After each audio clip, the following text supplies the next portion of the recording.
আমরা হইলাম গিয়া বাঙালি, মাঝে যদি কয়দিন ভর্তা না খাই মনে হয় যেন কতদিন ধরে ভর্তা দিয়ে ভাত খাই না।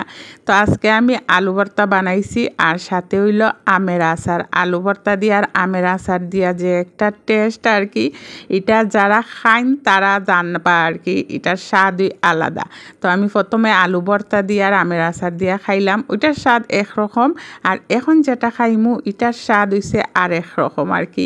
আলু ভর্তা সাথে ডিম বোনা আর পাতলা ডাল, এগুলা বেশি যারা মেসো থাকে তারা খায় আর কি, বা হোস্টেলও যারা থাকে তারা খায়। তো আমরা মাঝে মাঝে বানায়া খাই, বিশেষ করে আমি এরকম খাই আর কি। আর সাথে এক পিস আমের আচার লইলাম, মশলা দিয়া আমের আচার দিয়া আর ডিম আর আলু ভর্তা, কত যে একটা মজা, যারা খাইছেন তারা বুঝবা আর কি। আর খেয়ে খেয়ে আমার মতন এরকম খাইন একটু কমেন্ট করি জানাইন। অনেকে দেখতে কইবা আফা ইতা কিতা খাইন, আসলে খাইলে বুঝবা এটার মজাটা কত। তো সাথে পরে আমি একটা মরিচ লইলাম আর কি, ফুরা মরিচ, বাজা মরিচ, মরিচ মাখাইয়া খাইতাম আসি।